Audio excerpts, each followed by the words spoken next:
Paris as another outbreak of Ebola claims lives in Central Africa. Researchers are seeing within it a rare ray of hope, a chance to find a cure. For the first time, 5 experimental medicines are poised to undergo a real-life clinical trial against the virus at makeshift treatment centers in remote areas of the Democratic Republic of Congo, where most of the 53 new cases originated. The country's health ministry cleared all the treatments for use as of Monday. Hundreds of vials of drugs in development by Gilead Sciences Inc., Regeneron Pharmaceuticals Inc. and others are on their way or in place. Some have only been tested on animals and a handful of healthy volunteers, and none have been proven to work against the severe viral disease in a standard clinical test. Now, scientists are seeking a way to offer compassionate treatment for patients with few options while doing painstaking data collection to evaluate the drugs. Health officials have already begun using an experimental vaccine, donated by U.S. drug maker Merck.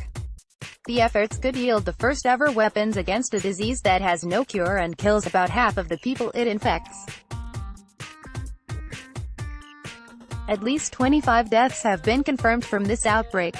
There's a consensus that we really need to move forward, said Vaseem Murthy, an infectious diseases doctor at the World Health Organization who coordinated vaccine research during the last Ebola epidemic. We hope that by the end of this outbreak we gradually have more information about which drugs provide benefits to patients. The obstacles are steep. Normally, researchers test an individual drug against a placebo, but they'd forego it in this case for ethical reasons. They must also devise a way to randomly assign patients to various treatment groups while taking into account individual medical needs and watching for side effects. Carrying out a trial that pits multiple untested medicines against one another would be challenging in the best of conditions. This one would take place in an impoverished, equatorial nation of 78 million that's home to the river that gave Ebola its name and much of the world's second-largest tropical forest. Drugs will need to be shipped by riverboat, on unpaved roads or by helicopter to overcome a lack of infrastructure inland. Some must be kept cold in the hot, humid climate.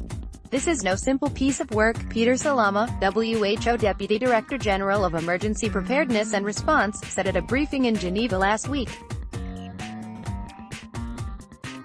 But if we don't learn now, then we'll never know which are the better drugs to use. One of the medicines, called ZMapp, has been through another potential pitfall of testing experimental treatments during a public health crisis. Because it was only tried towards the end of the last Ebola outbreak, just as international aid agencies were getting the contagion under control, it wasn't given to enough patients to reach conclusive results. That epidemic, the largest in the disease's history, ended in 2016 after killing more than 11,000 people in West Africa. Still, the drug showed promise. 36 people who took it died, compared with 13 of 35 who had standard care alone. Larry Zeitlin, president of closely held MAP Biopharmaceutical Inc., which developed the treatment with the U.S. and Canadian governments, said the need for clinical data must not eclipse treatment priorities. The goal is to provide it for compassionate use, he said by telephone. You obviously don't want to compromise the public health process by being too concerned about a clinical trial, Bloomberg.